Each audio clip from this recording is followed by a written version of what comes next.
সর্বপ্রথম ওয়ামা আরসালনাকা ইল্লা রাহমাতাল লিল আলামিন, অর্থাৎ আমি ওয়ামা আরসালনাকা আমি ইল্লা রাহমাতাল লিল আলামিন, আমি পাঠাইনি কিন্তু সমস্ত বিশ্ব জগতের জন্য তোমাকে রহমত স্বরূপ। মানে মূল কথা আছে, আমি তোমাকে সমস্ত আলামিনের জন্য দয়া স্বরূপ করে পাঠিয়েছি।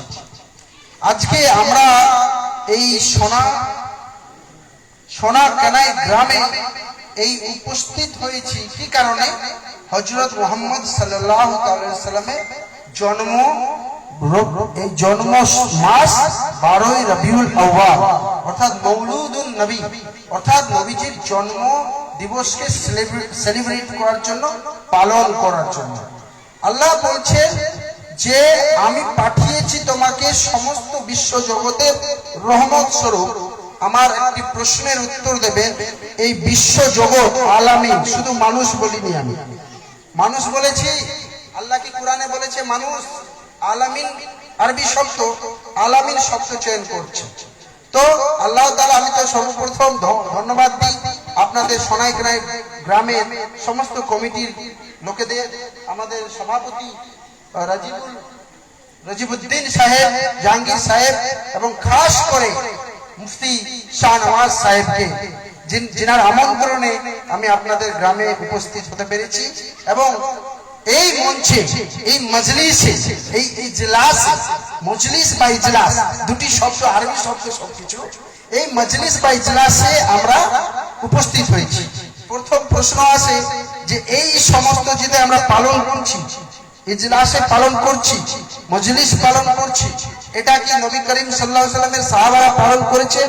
নিশ্চয়ই পালন করেছেন। মুসলিম শরীফের হাদিস আছে, সুনান ইবনে মাজাহ থেকে শুরু করে বিভিন্ন নারেশনের রেফারেন্স আছে, সেখানে বলা হয়েছে ইজলাস পালন করা হতো। রাসূল সাল্লাল্লাহু আলাইহি ওয়াসাল্লাম সাহাবারা নবীজি স্মরণ কি ওনার সামনে ওনার জন্মদিবসটা পালন করতেন। তো মাউলুদুন নবী অর্থাৎ মিলাদ নবী সাল্লাল্লাহু আলাইহি সাল্লামের যে জন্ম, আল্লাহ এক জায়গায় কোরআনে বলছেন যে তোমরা আল্লাহর যে নিয়ামত গুলো আছে, নিয়ামত গুলো যখন দেওয়া হবে, সেই নিয়ামত গুলোকে তোমরা ওই নিয়ামত পাওয়ার জন্য আল্লাহর শুকরিয়া আদায় করো। আছে কিনা? হাত তুলুন, আল্লাহর শুকরিয়া আদায় করো। তো সবচেয়ে বড় নিয়ামত যদি আমাদের বিশ্ববাসী, খাস করে যখন আমরা মুসলমান ইসলাম ধর্ম গ্রহণ করলাম বা ইসলাম ধর্মে জন্মগ্রহণ করেছি, তখন সবচেয়ে বেশি রহমত আমাদের কাছে কি, নিয়ামত কি? যে আমরা নবীজির উম্মত, নবী পাকের উম্মত। তো নবী পাক সরকারে কায়নাত সাল্লাল্লাহু আলাইহি ওয়াসাল্লাম সকল বিশ্ব জগতের জন্য দয়া স্বরূপ, রহমত স্বরূপ, এবং ওনার উম্মত। সবচেয়ে বড় নিয়ামত কি? নবীজির যে আমরা উম্মত, এবং নবীজি না আসলে আমরা উম্মত হতে পারতাম? নবীজিকে পাঠানো হয়েছে আমাদের জন্য বলেই উম্মত হয়েছি। ওই জন্য সবচেয়ে বড় নিয়ামত, এই নিয়ামতের জন্য আমরা আল্লাহর কাছে শুকরিয়া আদায় করব, আলহামদুলিল্লাহ, যে আমরা সেই নবী হযরত মুহাম্মদ সাল্লাল্লাহু আলাইহি সাল্লাম, যার সম্পর্কে বিশ্ব বিখ্যাত দার্শনিক, বিশ্ব বিখ্যাত দার্শনিক জর্জ বার্নার্ড শো উনি বলছেন, আই বিলিভ, আমি বিশ্বাস করি। কি বলছেন? আমি বিশ্বাস করি, ইফ মেন লাইক মুহাম্মদ, যদি মুহাম্মদের মতন মানুষ were assumed to take dictatorship of this modern world, যদি উনি এই সমস্ত আধুনিক যুগের ডিক্টেটরশিপ নিয়ে নিতেন। ডিক্টেটরশিপ মানে এক নায়কতন্ত্র। আমরা বলিনি মোদি ডিক্টেটর হয়ে গেছে, কি হয়েছে? এক নায়কতন্ত্র। মোদি ডিক্টেটর হয়েছে, নরেন্দ্র মোদি ডিক্টেটর হয়ে গেছে। আমরা মাঝে মাঝে কোনো নেতা ডিক্টেটর হয়ে গেছে। ডিক্টেটর মানে কি? এক নায়ক, ও কারো কথা শুনে না, ও যা চাইবে ওটাই ওর আদেশ মানতে হবে, নইলে জেল যেতে হবে, নাকি?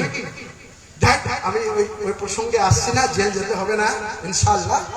কিন্তু আমি বলছি, একদিকে ডিক্টেটর শব্দটা আমরা খারাপ মনে করছি, তাই না? যে মোদির দিদি ডিক্টেটর হলে পরে খুব খারাপ। অনেকে বলে ইন্দিরা গান্ধী ডিক্টেটর ছিলেন, বলে কিনা, যেহেতু উনি অনেক কিছু এমন মানে ডিসিশন নিয়েছিলেন যে কারো কথা শুনেন। নদবন্দি মোদিজি করে দিলেন, কারো কথা শুনলেন না, তো ডিক্টেটর। তো আমরা ডিক্টেটরটাকে খারাপ শব্দ মনে করছি, তাই তো? কিন্তু জর্জ বার্নার্ড শ বলছেন উনাকে যদি ডিক্টেটর দেওয়া হতো, যদি মোদিকে ডিক্টেটর দেওয়া হয় তো মোদি দেশ ধ্বংস করে দেবে। যদি কোনো বদমাইশকে ডিক্টেটর দেওয়া হয় সে দুনিয়া ধ্বংস করে দেবে। ডোনাল্ড ট্রাম্প যখন ডিক্টেটরশিপ উনাকে ফুললি দেওয়া হয় দুনিয়া ধ্বংস করে দেবে, সব পরমাণু বোমা দিয়ে সব ধ্বংস করে দেবে, তাই না?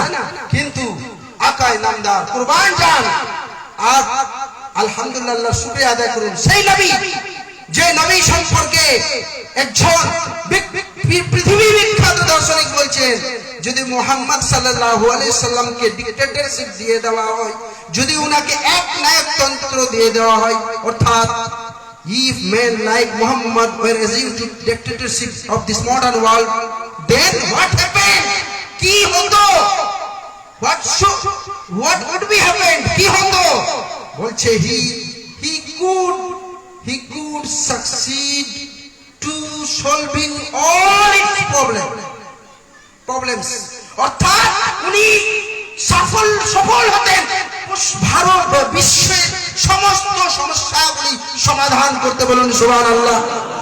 সমস্যাগুলি সমাধান করতে উনি সাকসেসফুল হয়ে যেতেন। যদি মোদিকে ডিক্টেটর দেওয়া হয়, ডোনাল্ড ট্রাম্পকে ডিক্টেটর দেওয়া হয়, দুনিয়া ধ্বংস করে দেবে। ফ্রাউনকে ডিক্টেটরশিপ দেওয়া হয়েছিল, মিশর ধ্বংস করে দিল, করলো কিনা? একটা জাতিকে শেষ করে দিল। একটা এইভাবে সাদ্দাতকে ডিক্টেটরশিপ দেওয়া হলো, ও শেষ করে দিল। ওর পুরো রাজপ্রাসাদ জানেন তো, সাদ্দাতের রাজপ্রাসাদ, ও যে জান্নাত বানিয়েছিল, ও যে স্বর্গ বানিয়েছিল, ও স্বর্গ শেষ হয়ে গেল। কিন্তু আকায়ে নামদা মাদারিয়াত তাজদা শাহেনশাহ কি বাকা কলি কবলুল নবী হযরত মুহাম্মদ মুস্তাফা সাল্লাল্লাহু আলাইহি সাল্লামকে যদি ডিক্টেটরশিপ দেওয়া হয় তো দুনিয়ার প্রবলেমগুলো সমাধান হয়ে যাবে। তো আমার নবী হযরত মুহাম্মদ সাল্লাল্লাহু আলাইহি সাল্লাম সম্পর্কে কে বলছেন? জর্জ বার্নার্ড শ বলছেন। আসুন আমরা তো বিশ্বের সেই বিখ্যাত দার্শনিক জর্জ বার্নার্ড শর কথা শুনে নিলাম। আসুন এই পশ্চিম বাংলার মাটি, এই বাংলার মাটির একজন সন্তান, তিনি কিন্তু হিন্দু ধর্মে সন্ন্যাসী। নাম কি বলতে পারবেন? স্বামী বিবেকানন্দ। উনি উনার একটা বইয়ে লিখছেন, বলছে মুহাম্মদ সাল্লাল্লাহু আলাইহি সাল্লাম এর প্রশংসা করে উনি বলছেন যে নবী করিম সাল্লাল্লাহু তাআলা আলাইহি সাল্লাম একটা মানে যদি সাম্যের কেউ যদি প্রতীক হয়, সাম্য, আমরা মনে করি সাম্যের কথা আসলে সিপিএম হয়ে গেলাম, কমিউনিস্ট হয়ে গেলাম, কি নাকি কমিউনিজম চলে আসে। কিন্তু যদি সাম্যের সঠিক যদি কেউ যদি সাম্যের কথা বলে থাকে, বৈষম্যের কথা বলেননি, বিশ্বে সাম্য নিয়ে এসেছেন, তো স্বামী বিবেকানন্দের কথাই হচ্ছে হযরত মুহাম্মদ সাল্লাল্লাহু আলাইহি ওয়াসাল্লাম। তো বার্নার্ড শ থেকে করে স্বামী বিবেকানন্দ থেকে গান্ধীজি সবাই কিন্তু প্রফেট মুহাম্মদ সাল্লাল্লাহু আলাইহি ওয়াসাল্লামের প্রশংসা করেছেন। কিন্তু প্রশংসা কারা করেন না? কারা কয়লা খোঁজে বা কয়লাই করে, সে কি সোনা চিনতে পারবে? সে কয়লাই বাপের ওই রকম। নবী করিম সাল্লাল্লাহু আলাইহি ওয়াসাল্লাম উনি হচ্ছেন আয়নার মতো, তুমি যেমন সেমনি তেমন দেখতে পাবে। কিন্তু নবী কিন্তু আমার বিশ্ব মানে যে যেমন দেখেছে, যে যত ভালো নেক পবিত্র, সে সেইভাবে রাসূলের কায়নাত সরবরে হযরত মুহাম্মদ মুস্তাফা সাল্লাল্লাহু আলাইহি ওয়াসাল্লামকে দেখেছে। কারণে এখানে এসেছি যে হযরত মুহাম্মদ সাল্লাল্লাহু আলাইহি ওয়াসাল্লাম ওনার আদর্শ আমাদের নিতে হবে। কুরআন কি বলছে? লাকাদ কানা লাকুম ফি রাসূলিল্লাহি উসওয়াতুন হাসানাহ, অর্থাৎ নিশ্চয়ই আমি হযরত মুহাম্মদ সাল্লাল্লাহু আলাইহি ওয়াসাল্লামের মধ্যে তোমাদের জন্য উত্তম আদর্শ ওনার মধ্যে রেখেছি। এই আদর্শগুলো যদি কোরআন পড়তে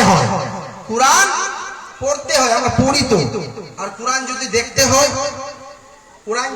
হয় তো নবীর লাইফ হিস্ট্রি, নবীর জীবনীটা দেখতে হবে, নবীকে দেখতে হবে নাকি?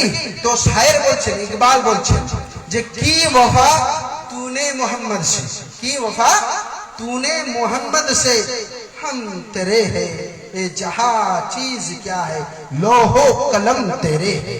অর্থাৎ মুহাম্মাদের সাথে যদি ওফা করো, ওফা মানে কি? ওফাদার বলা, ওফাদার মানে সে হচ্ছে ঠিক লোক। আমরা যদি বলি কেউ যদি আপনার লোক থাকে, এই আমার ওফাদার লোক আছে, অর্থাৎ আমার সঙ্গে সে বেবফাই করবে না। বেবফাই মানে আমার সঙ্গে খারাপ আচরণ করবে না, আমার বিরুদ্ধে কোনো কথা বলবে না, আমাকে মানবে, এই হচ্ছে ওফা। তো শায়ের বলছে কি ওফা, তুনে মোহাম্মদ সে হাম তেরে হে। যদি নবীর সঙ্গে ওফা করা হয় তো আমি তোমার, আমি তো আমি ये जहां चीज क्या है, ये जहां चीजों তোমার, লৌহ কলম তোমার, লৌহ কলম তোমার, অর্থাৎ যেখানে কলমে ভাগ্য লেখা হয়, লোহে মাহফুজ যেখানে এটা মাহফুজ করে রাখা হয়েছে, এইটাও তোমার। মানে তুমি সেই মানব হবে, এবং আমরা সেই মানব দেখেছি। আপনাদের আল্লাহর ওলিদের তো দেখেছেন, আলা ইন্না আউলিয়া আল্লাহ লা খাউফুন আলাইহিম ওয়া লা হুম ইয়াহজানুন, অর্থাৎ নিশ্চয় আল্লাহর ওলিরা আল্লাহকে ছাড়া কাউকে খৌফ করে না, ভয় করে না। তো আল্লাহর ওলিরা যে পাওয়ার পায়, ক্ষমতা পায়, কেন পায়? উনি নবীর ওফাদার নাকি? উনি নবীর ওফাদার, এজন্য এত পাওয়ার পায়। নারে তাকবীর, নারে তাকবীর। বিশ্ব নবী দিবস, বিশ্ব নবী দিবস। সোনাকানিয়া গ্রামবাসী বৃন্দ, জনাব অ্যাডভোকেট আশফাকুল্লাহ আহমদ সাহেব, নারে তাকবীর। একটু বসে বলি নাকি? আমি বেশিক্ষণ বলবো না। আপনাদের প্রিয় কামরুজ্জামান সাহেবও চলে আসছেন, উনি বলবেন কয়েকটা জিনিস। আমি বর্তমান আজকে যে আমি কয়েকটা আজকের যে টপিক, অর্থাৎ আজকে যে টপিক আছে, যে হযরত মুহাম্মদ সাল্লাল্লাহু আলাইহি ওয়াসাল্লামের জীবন আদর্শ ও বর্তমান পরিপ্রেক্ষ্য, তো ওনার সম্পর্কে একটু বললাম। এবার ওনার রিলেটেড বর্তমান পরিপ্রেক্ষ্য তো বলতে হবে নাকি? শুনবেন কিনা বলুন তো, আমাকে কেউ উত্তর দিতে পারবেন? একটা প্রশ্ন, যে প্রথম সংবিধান, বিশ্বের প্রথম সংবিধান কোনটা? সংবিধান যেখানে সেকুলারিজম, যেখানে ডেমোক্রেসি, যেখানে ফেডারেলিজম, মানে ভারতবর্ষের যে আমাদের সংবিধান, মডার্ন আধুনিক সংবিধান, বলুন তো এই সংবিধান আছে বলেই আমরা টিকে আছি কিনা? সংবিধান যদি আমাদের অধিকার না দিত তো নরেন্দ্র মোদী এখন হিন্দু রাষ্ট্র করতো কিনা? করতো তো। ও তো বলেছিল এবার 400 পার, अब की बार 400 पार तो संविधान भी पार। তো যদি 400 পার যেত তাহলে সংবিধান শেষ করার প্রচেষ্টা করত। এখনো আমাদের এই সংবিধান আমাদের অধিকার দিয়েছে বলেই আমরা টিকে আছি। এত অন্যায় হচ্ছে, অত্যাচার হচ্ছে, জুলুম হচ্ছে, মজলুম হচ্ছে, মারছে কাটছে, আমার বাংলা ভাষায় বললে বিদেশে মারছে। কিন্তু যখন আমরা যাই এবং আমরা যখন হাইকোর্ট, সুপ্রিম কোর্টে মামলা করি, একটু তো নেই বিচার পাই।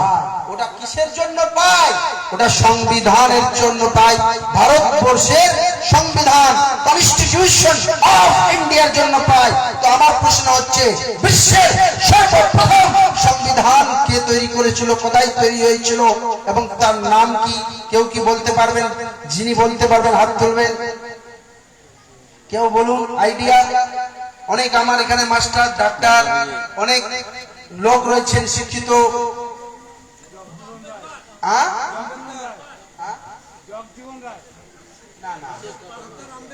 মাশাআল্লাহ, সুবহানাল্লাহ।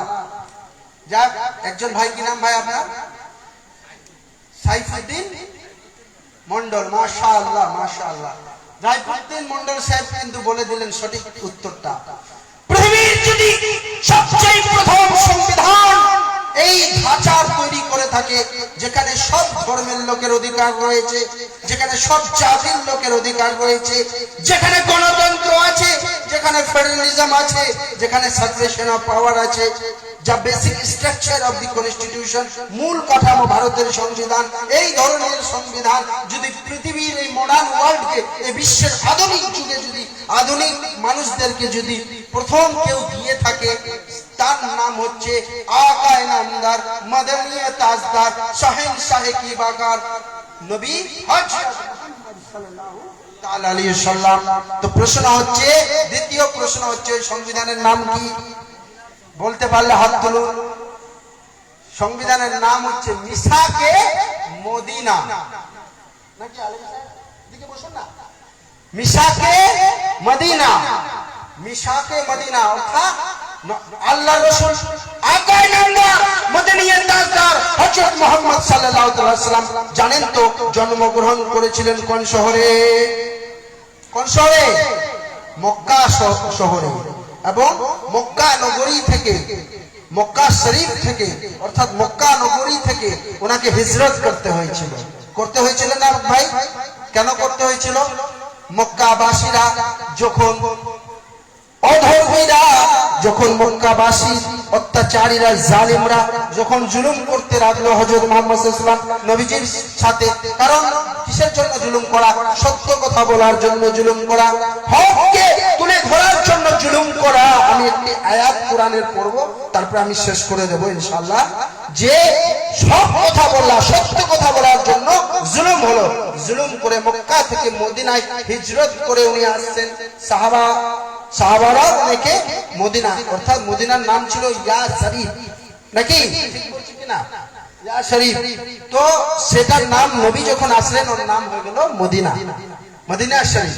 তো মদিনাতে যখন উনি আসলেন তো মদিনাতে ইহুদিরাও ছিল, জানেন তো? ইহুদিরাও ছিল, কিছু মূর্তি পূজকরাও ছিল, অর্থাৎ মাজুসি অগ্নি পূজকরাও ছিল। তো ওইখানে যখন উনি আসলেন তখন উনি করলেন কি, এই মদিনা শহর, এই রাষ্ট্র নির্মাণ করতে হবে যেন বাইরের শত্রুরা যেন আক্রমণ না করতে পারে। তো হয়তো তোমার ধর্ম আলাদা, তোমার বর্ণ আলাদা, কিন্তু আমরা একই রাষ্ট্রের অধিবাসী, একই রাষ্ট্রের অধিবাসী। তো আমরা রাষ্ট্রীয় ভাই ভাই, তাই না? রাষ্ট্রীয় ভাই ভাই, ব্রাদার। তো ওই জন্য নবী করিম সাল্লাল্লাহু আলাইহি ওয়াসাল্লাম একটা সনদ তৈরি করেছিলেন, একটা চুক্তি তৈরি করেছিলেন। ওই সনদটার নাম হচ্ছে, ওকে বলা হয় বাংলা ভাষায় যদি বলি মদিনার সনদ। কি? মদিনার সনদ, মিশাকে মদিনা। আর ওটাই হচ্ছে ভারতবর্ষ না, পৃথিবীর আধুনিক সংবিধান। অনেকে অনেক হিস্ট্রিতে আছে অনেক কিছু নাম যেটা হয়তো ম্যাচ করবে না, কিন্তু তার আগে যদি দেখেন, একটু অ্যানালাইসিস করে যদি দেখেন, আমি যেহেতু ল পড়েছি, আমি যেহেতু কোরআন হাদিসও পড়া আছে, আপনার বেদ, আপনার গীতা, উপনিষদ, বিভিন্ন ধর্মের দর্শন এগুলো পড়েছি, হিন্দু ধর্মেরও 6খানা দর্শনও পড়েছি। তো এইখানে পড়তে গিয়ে দেখেছি, যখন অ্যানালাইসিস করে দেখেছি যে ওইটা হচ্ছে সংবিধান যেটা আধুনিক সংবিধানের সঙ্গে ম্যাচ করে, যেটাকে সব ধর্মের অধিকার আমার নবী দিয়েছিলেন কিনা, দিয়েছিলেন কিনা? মদিনার সনদ, ওটা হচ্ছে ঐতিহাসিক এভিডেন্স অর্থাৎ সাক্ষী যে এই রকম সংবিধানও হতে পারে। তাহলে আজকে আপনারা এইটুকু বুঝতে পারলেন যে সংবিধান আমার রাসূল সাল্লাল্লাহু আলাইহি ওয়াসাল্লাম, এই গণতন্ত্রের যে সংবিধান, এটা ম্যাচ করছে নবীজির মদিনার সনদ থেকে। তাহলে ভারতবর্ষে এই সংবিধানটাকেও আমাদেরকে মানা উচিত কিনা? আল্লাহ রাসূল বলেছেন যে দেশে তোমরা অধিবাসী হবে, সে দেশের আইনকেও তোমাদেরকে মানতে হবে। তো ভারতবর্ষে আমাদেরকে বর্তমান যে সংবিধান, আমার ভাইজান মুফতি শাহনওয়াজ সাহেব বলেছিলেন যে আপনি সংবিধানের কথা বলবেন, যে সংবিধান আমাদের বেসিক কিছু ফান্ডামেন্টাল রাইটস দিয়েছে, কিছু অধিকার দিয়েছে অর্থাৎ মূল অধিকার, আর কিছু ডিউটি দিয়েছে। আপনি চলে শুনুন, ডিউটি দিয়েছে কিছু আমাদেরকে করার জন্য, যেটা আমাদের রেসপন্সিবিলিটি, এটাও দিয়েছে। তো আমাদের যেমন রাইটস হচ্ছে, অধিকার আছে, ডিউটিও আছে। এবার বলুন, আমাদের বাক স্বাধীনতা, একজন ভাই আমার সঙ্গে ঘরে ডিসকাশন হচ্ছিল, আছেন কেউ নেই? হ্যাঁ, পলিটিক্যাল সায়েন্সের, হ্যাঁ মাশাআল্লাহ। তো যে মূল অধিকার দিয়েছেন, অনেক কিছু অধিকার আছে, ফান্ডামেন্টাল রাইটস এর মধ্যে আছে, কিন্তু সংবিধানের একটা বেসিক স্ট্রাকচার আছে যেটা মোদিও ভাঙতে পারবে না, নিশ্চিন্তে থাকুন, আর কেউ ভাঙতে পারবে না, পার্লামেন্টও ওটা ভাঙতে পারবে না। ওটা কেশবানন্দ ভারতী কেসে সুপ্রিম কোর্ট জাজমেন্ট দিয়ে দিয়েছিলেন, প্রায় 13খানা সবচেয়ে বেশি জাজ বসেছিল ওই বেঞ্চে, ওটা জাজমেন্ট দিয়ে দিয়েছিলেন। ওকে, তো আমরা এটা মাথায় রাখবো যে আমাদের অধিকার যেগুলো দিয়েছে এগুলো ভাঙতে কেউ পারবে না। এবার প্রশ্ন হচ্ছে, ভাই অধিকার যখন আপনার কিছু মূল অধিকার আছে, ওটা আগে পড়াশোনা করে নিতে হবে। মূল অধিকার যদি ভেঙে যায় তাহলে কোথায় যায়? প্রশ্ন তো আপনার যদি বেসিক রাইটস, ধরুন আপনি আপনার এলাকায় এখানে কোন থানা আছে গো? হাবড়া থানা। হাবড়া থানায় গেলেন, আপনার একটা পুলিশ আপনার কথা শুনছে না, বা আপনাকে যা অধিকার দিয়েছে সেটা পালন করতে দিচ্ছে না, তাই না? থানা পালন করে দিচ্ছে না, থানা শুনছে না। আপনি এসপির কাছে গেলেন, এসপি শুনছে না, মন্ত্রী শুনছে না, কোন অ্যাডমিনিস্ট্রেটিভ শুনছে না, কি করবে? কোথায় যাবে? তো সংবিধান যখন ভারতবর্ষে তৈরি হলো, আমাদের বাপ দাদারা তৈরি করলো, এই সংবিধানের সাথে সাথে বললো দুটো কোর্ট আমি দিচ্ছি, দুটো কোর্ট তৈরি করে দিচ্ছি, যেখানে কোনো পলিটিক্যাল পার্টি, কোনো নেতা, কোনো মন্ত্রী, কোনো প্রধানমন্ত্রী, কোনো মুখ্যমন্ত্রী কারো কথা চলবে না, সমান ন্যায় বিচার হবে। আর সেই কোর্টটা আলাদা থাকবে। ওই দুটি কোর্টের নাম হচ্ছে, একটি হচ্ছে হাইকোর্ট আর একটি হচ্ছে সুপ্রিম কোর্ট। সংবিধানের যদি আপনার মূল অধিকার ভেঙে যায়, অধিকার যদি হরণ করা হয়, তো সংবিধানের আর্টিকেল আছে, ধারা আছে 226, আর একটা ধারা আছে 32। তো 226 অনুসারে আপনি হাইকোর্টে রিট পিটিশন করতে পারবেন। প্রায় অনেক টাইপের রিট হয়, কুয়ান্টো, হ্যাবিয়াস কর্পাস, ম্যান্ডামাস, বিভিন্ন ধরনের রিটের টাইপস আছে। এইগুলো সাচ্ছেরিও, এই সবগুলো অ্যাপ্লাই করে, অধ্যাদেশগুলো অ্যাপ্লাই করে ভারতবর্ষের হাইকোর্ট এবং আর্টিকেল 32 32 নম্বর ধারা অনুসারে সুপ্রিম কোর্ট, প্রথমে হাইকোর্ট, হাইকোর্ট এটা আদেশ দিতে পারে যে কোনো অথরিটিকে, যদি সংবিধান তুমি ভাঙতে পারো না। কারণ সংবিধান থেকে বাঁচিয়ে রাখার ক্ষমতা এবং সংবিধান থেকে বাঁচানোর দায়িত্ব কাকে দেওয়া হয়েছে?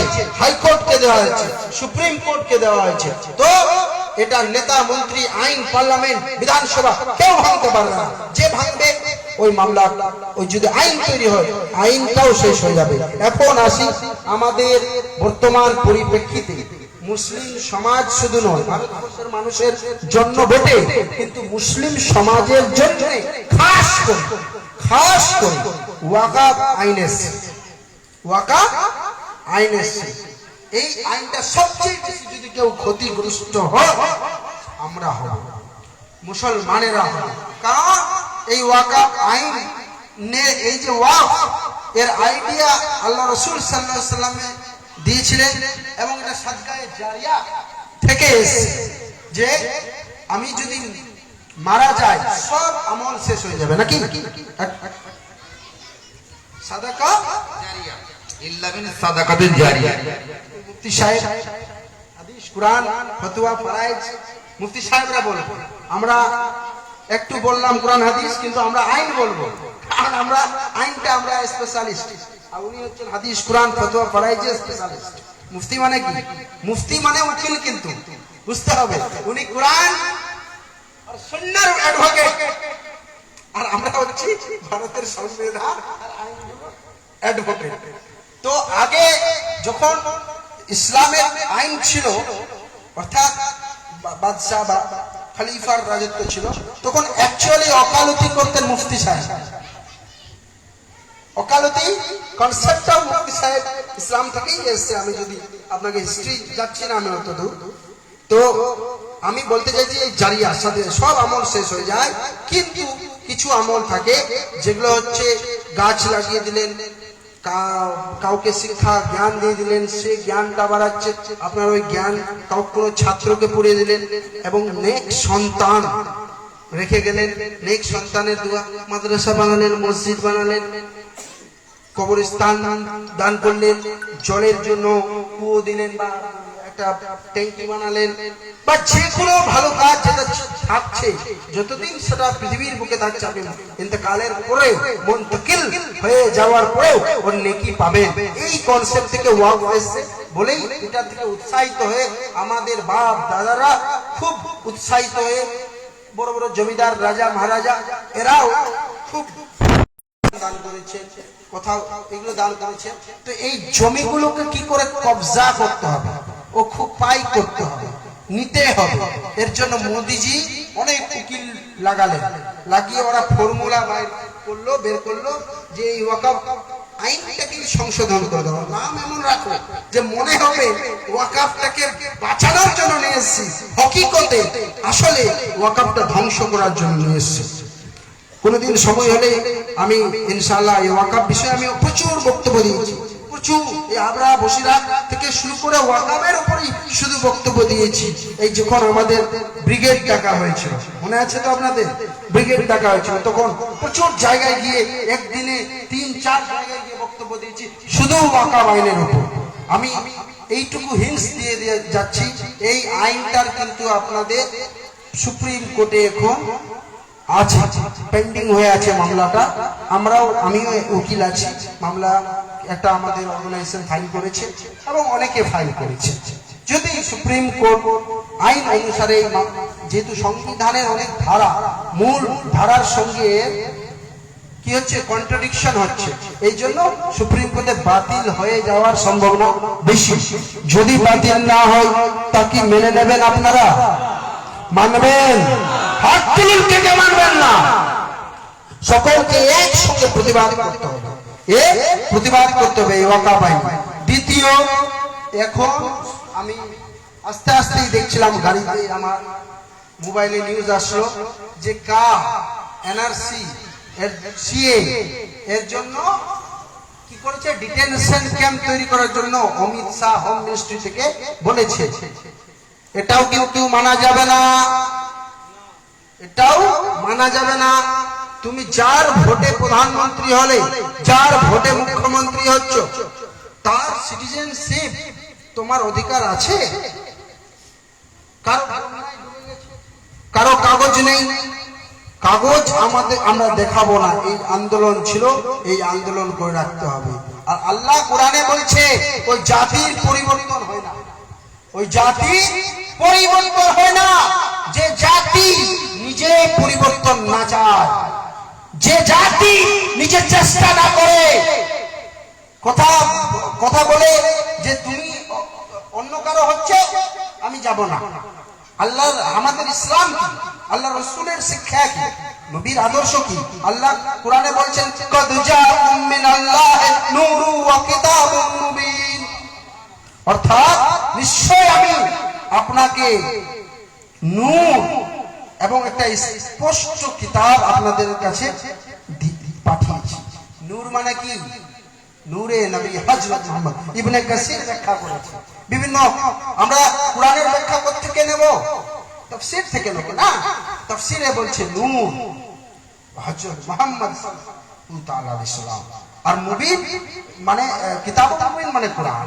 তো দুটো জিনিস এসেছে আমাদের কাছে, দুটো। তো আমাদেরকে আল্লাহ একদিকে বললেন, আমি আয়াতটা বললাম লাকাদ কানা লাকুম ফি রাসূলিল্লাহি উসওয়াতুন হাসানাহ, অর্থাৎ নিশ্চয়ই তোমাদের জন্য রয়েছে আদর্শ রাসূল সাল্লাল্লাহু আলাইহি ওয়াসাল্লামের জীবনে। তো নবী পাক সরবরে কায়নাত উনি হাদিস শরীফে বলছেন, যদি অন্যায় দেখো তাহলে তোমার যত শক্তি আছে এই শক্তি দিয়ে তোমাকে অন্যায়টাকে থামাতে হবে। আল্লাহু আকবার।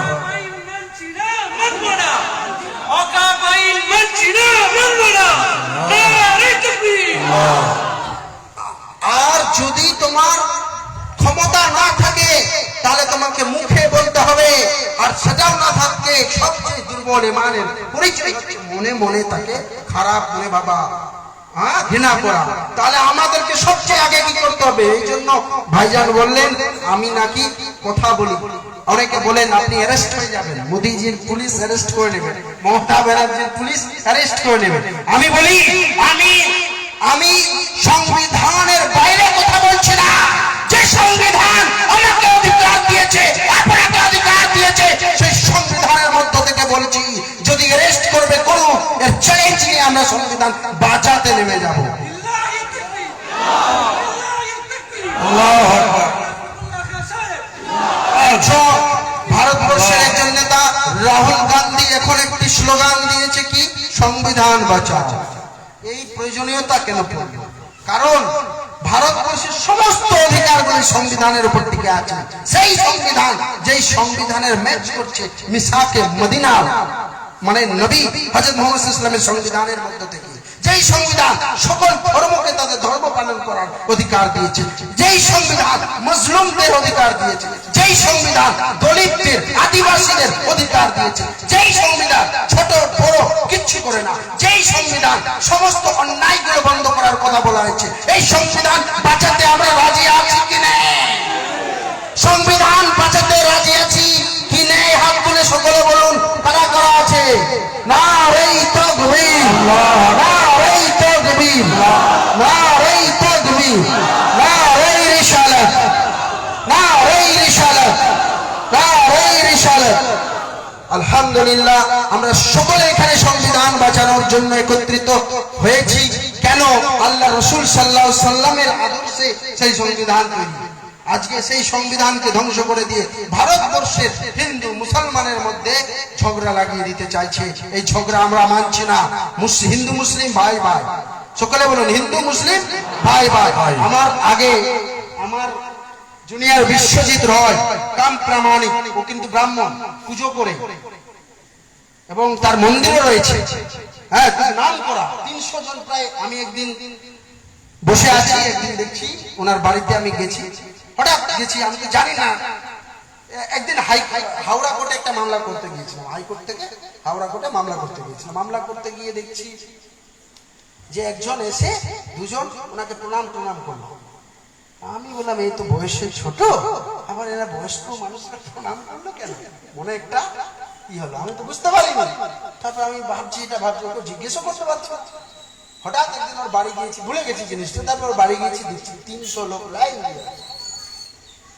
আমি বিশ্বজিৎকে জিজ্ঞেস করলাম, মানে তার ভক্ত, বুঝতে পারছেন তো, ব্রাহ্মণ তো, নাম করা ওখানে পূজারি।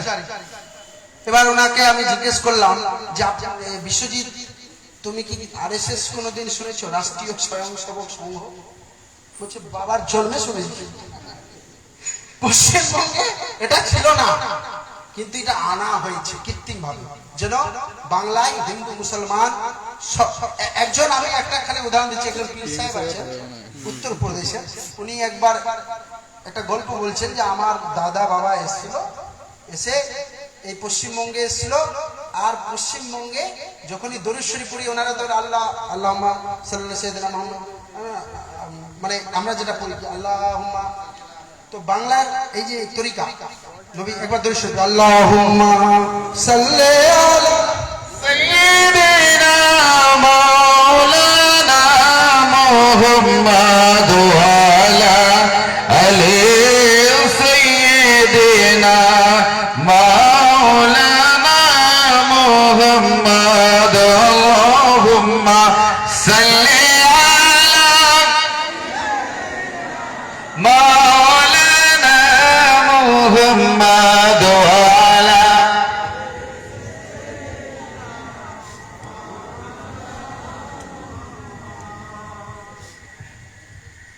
তো এই দরুদ শরীফ উনি হুজুর রাইয়ান উনি বলেছিলেন যে বাঙালি মুসলমান, এই যে বাংলা বললেই মারছে কিনা, একটা লোকের নাম বলবো আপনাদের, তারপর বলবেন গর্বে বুকটা ভরে যাবে।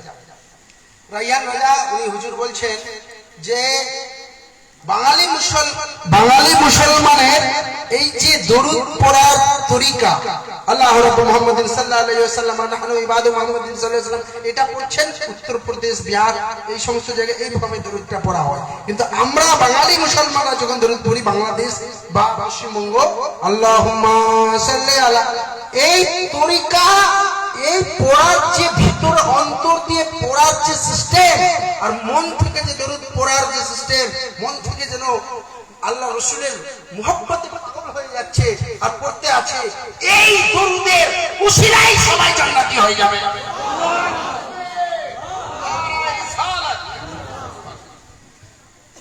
এই দরুদ পড়ার যে তরিকা, তো এই মিষ্টি ভাষী, আমাদের যেমন বাঙালিরা মিষ্টি ভাষী, অমনি ওদের দরুদ পড়ার তরিকাও মিষ্টি। আল্লাহুম্মা সাল্লি, কত সুন্দর। আর ওখানে পড়ে ঠিক আছে, ওটাও আছে আল্লাহ রাব্বুল মুহাম্মদ সাল্লাল্লাহু আলাইহি ওয়াসাল্লাম নাহনু ইবাদু মুহাম্মদ সাল্লাল্লাহু আলাইহি ওয়াসাল্লাম। তো যাক, দরুদ শরীফ পড়া খুব ইম্পর্টেন্ট, জরুরি।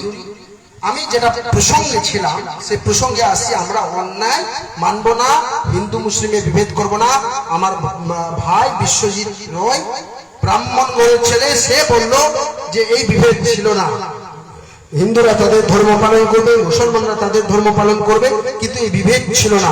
আর নবীজির আদর্শকে, বাংলার সংস্কৃতি হচ্ছে নবীজির আদর্শকে স্বামী বিবেকানন্দ ওনার নাম করছে এবং রামকৃষ্ণ পরমহংসদেব ওনার নাম করছে এবং সমস্ত সাধু সন্ন্যাসী, গান্ধী, নেতাজি সুভাষচন্দ্র বোস, বিবেকানন্দ সবাই প্রশংসা করেছেন। কেন করেছেন? কারণ উনি বিশ্ব জগতে মানবতার উদাহরণ দিয়ে গেছেন। উনি অনাথদের জন্য ভাবনা করেছেন। সমাজ, আমাদের একটা শব্দ আছে খিদমতে খালক, খিদমতে খালক অর্থাৎ সৃষ্টির সেবা। সৃষ্টির সেবা ইসলাম শিখিয়েছে। তো আমরা সকলে জানি যে ভালো কাজ কোনটা, খারাপ কাজ কোনটা, নাকি? তো একটা কোরআন শরীফের আমি এইটুকু বলবো, আমাদের আইন মানতে হবে, সংবিধান। এই বিরোধিতা করার অধিকার কে দিয়েছে? সংবিধান দিয়েছে। তো আমরা অন্যায়কে মেনে নেব না। আজকে আমার ভাই কামরুজ্জামান ভাই আসে তালদি থেকে, নাকি? তালদিকে নিয়ে খুব দুঃখের বিষয়, একটি মুসলিম যুবক ছেলেকে কিছু গুন্ডারা, তাদের ধর্ম দেখলে হবে কি না, ওই যারা মানুষ মারে তারা কোনো ধর্মের হতে পারে না।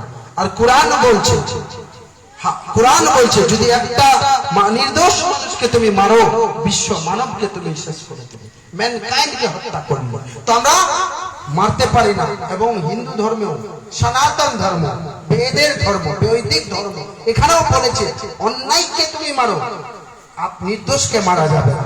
কিন্তু যারা মারছে তারা কোনো ধর্ম থেকে বিলং করে না, সে হিন্দু হোক বা মুসলিম, কিন্তু সে আসলে হিন্দু না, মুসলিমও না, তার ধর্ম হচ্ছে সে কিলার, হত্যাকারী। তাকে সাজা দিতে হবে কিনা?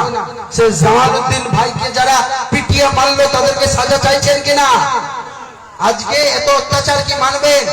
আমাকে দুঃখ লাগলো মুফতি সাহেব, যে আমি যখন ভিডিও, সিসিটিভি, মিডিয়ার আমার কাছে এসে চেম্বারে বলছে, ও স্যার এটার আপনি অপিনিয়ন দেন।